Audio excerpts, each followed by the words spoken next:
Arquivo da Rádio Nacional do Vilarejo. Episódio de hoje: Clarões na Noite. Caros ouvintes da Rádio Vilarejo, esta noite chegamos até vocês com mais um surpreendente relato de um dos nossos ouvintes, que depois de muito pensar sobre o assunto, decidiu quebrar o silêncio e nos enviar sua história.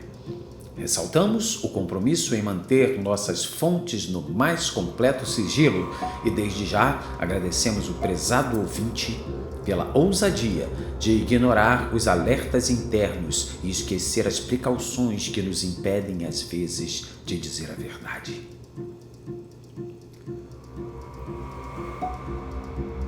Caros ouvintes, a missão de manter a todos muito bem informados sempre foi a política de nossa emissora.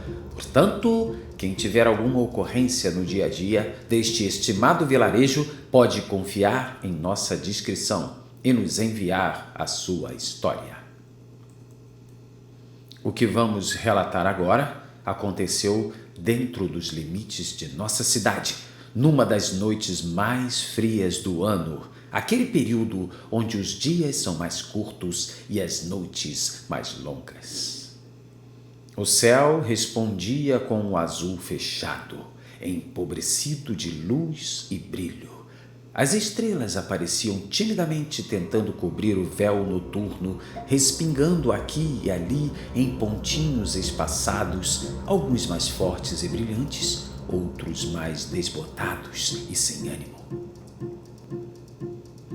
A lua, caros ouvintes, reluzia e, embora distante, se fazia presente com uma luz forte e azulada, projetando uma sombra tênue debaixo das folhagens das árvores. Esta história, que chegou até nossos estúdios e que agora colocamos à disposição do público do vilarejo, a princípio pode até parecer exagerada demais para ser verdade. Mas, como aprendemos com o grande escritor inglês William Shakespeare, há mais coisas entre o céu e a terra do que sonha a nossa vã filosofia. Caros ouvintes, mantenham-se atentos, porque os fatos que acontecem no vilarejo e seus arredores e que são relatados nesta rádio estão acontecendo na sua vizinhança.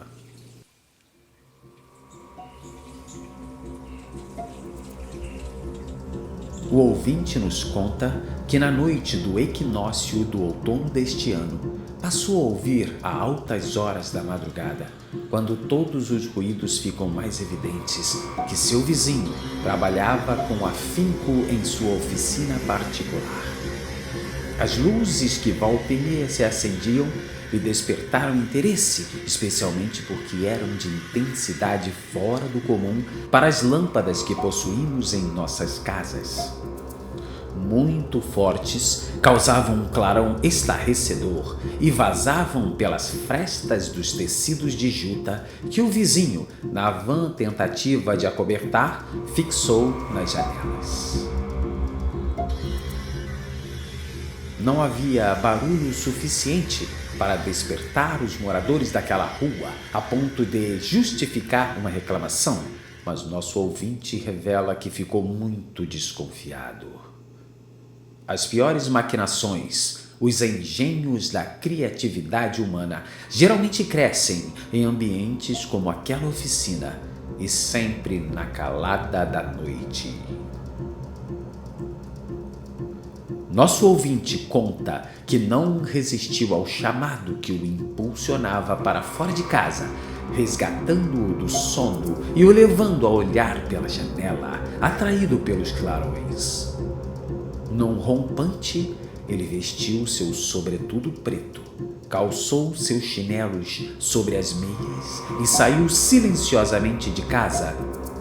Tomou muito cuidado ao abrir o portão e não despertar os moradores com as dobradiças enferrujadas.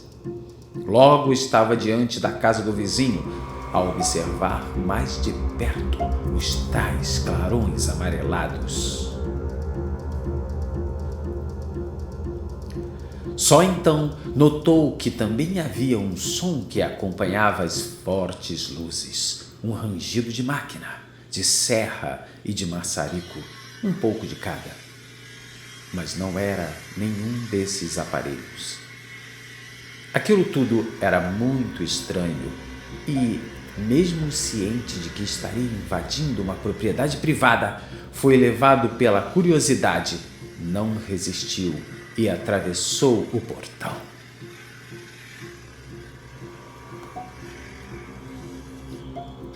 Tornando a casa, percebeu que as luzes que tinham cessado por algum tempo agora voltavam mais fortes. Era inevitável seguir em frente. Atravessou o corredor lateral da casa, onde avistou um barracão anexo, o qual ele nunca imaginava que havia.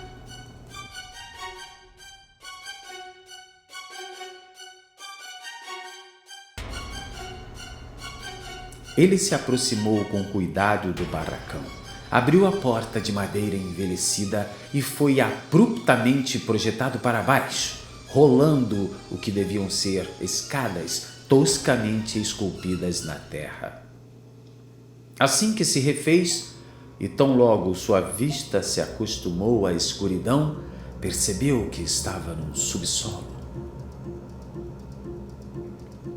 O barulho da estranha máquina agora era bem mais evidente. Seguiu por um corredor, quase um túnel escavado na terra, não fosse por algumas colunas de concreto que sustentavam a rude câmara. Não havia como voltar. Seu coração estava disparado. O suor lhe escorria pela face e todos os alertas de seu corpo estavam a soar. Trêmulo, ele seguiu em frente e se aproximou de um cerco feito de tábuas distorcidas. Essa parede improvisada cercava uma espécie de galpão de onde se originavam os clarões que agora soavam extasiantes.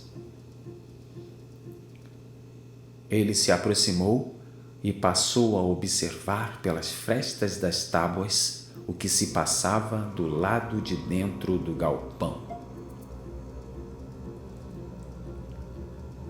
Demorou alguns instantes para compreender a imagem que estava diante de seus olhos. Os clarões e as trevas alternavam-se num ritmo alucinante a ponto de quase cegar sua vista. No centro, havia uma mesa de ferro. Embaixo da mesa estava uma espécie de caldeira que se abria e fechava, deixando passar fervorosas chamas que, quando soltas, lambiam a mesa por baixo, causando os clarões que o levaram a estar naquela hora da noite naquele galpão assustador. Sobre a mesa, ele avistou ovos. Sim, prezados ouvintes, foi isso mesmo. Em cima daquela mesa havia diversos ovos. Não eram em nada especiais ou diferentes, eram apenas ovos de galinha. Mais afastado, de frente para uma estante com diversos vidros com estranhos líquidos dentro, estava um homem vestido com um macacão cinza e um avental que em algum momento no passado fora branco. O homem retirava uma seringa de uma pequena geladeira e puxava o conteúdo de um dos frascos. Pela textura e principalmente pela cor, viu que era sangue. De onde viria aquele sangue? Era o que ele se perguntava naquele exato momento. Não imaginava que teria a resposta logo em seguida. Observando os braços do homem, notou que havia vários curativos. Era dali que vinha o sangue nos frascos? A pergunta que viria em seguida em sua mente não é nada que não pudéssemos prever. O que aquele estranho homem de macacão e avental pretendia ao retirar seu próprio sangue e guardar em vários frascos? Foi então que o homem voltou-se para a mesa, apanhou um dos ovos, testou sua temperatura e, com a seringa, injetou o sangue nele. Ainda sem compreender direito o que se passava, foi despertado de sua concentração naquele galpão maldito para um ruído que vinha por trás dele, de uma galeria no fundo da câmara. Com o coração quase lhe escapando pela boca, pensou: fui apanhado. Lançou o olhar pela escuridão na altura de seus olhos, mas o ruído de alguma coisa se arrastando vinha debaixo do chão. Seria um rato? Ou quem sabe, um gato que se aproximava? Apurou a vista, sem sucesso. Com medo de ser surpreendido, abaixou-se. Chamou discretamente o suposto bichano.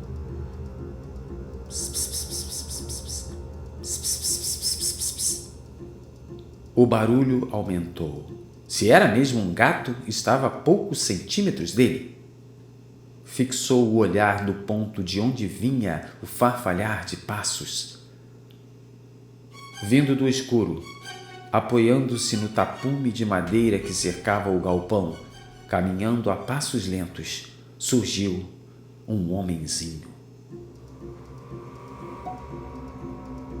Não era uma criança, muito menos um anão, mas um homem. Um pequeno homem com cerca de 30 centímetros de altura, envolto em andrajos, exibindo uma pele desprovida de pelos, nem mesmo na cabeça. Aterrorizado, olhou de volta pela fresta para dentro do galpão, onde estava a mesa de ferro. O homem com o macacão procurava alguma coisa observando pelas frestas. Vendo que logo seria encontrado e que não poderia permanecer ali nem por mais um segundo, nosso ouvinte voltou-se em desespero para a saída. Enquanto caminhava, pensou em apanhar o homenzinho. Olhando para trás, viu que não estava só. Havia outros, surgindo das trevas, vindo em direção a ele. Em desespero, não pôde compreender se estavam vindo para caçá-lo ou para clamar por socorro. O homem no macacão cinza agora abria a porta do galpão. Não havia mais tempo. Seguiu rapidamente pelo corredor e subiu ágil a escadaria de terra. Entrou em sua casa, exausto e aterrorizado. Tremia como nunca. Teve medo de não se recuperar, pois o desespero não cessava nem mesmo depois de alguns minutos na segurança de seu lar. Chegou a pensar em ligar para seu amigo que morava numa casa pouco mais acima na rua. A tremedeira o deixou mais nervoso ainda. Não teve escolha. Depressa, pegou seu calmante numa caixa de medicamentos e tomou o que imaginou ser a dosagem certa. Caiu desmaiado na cozinha antes mesmo de conseguir apanhar um copo d'água.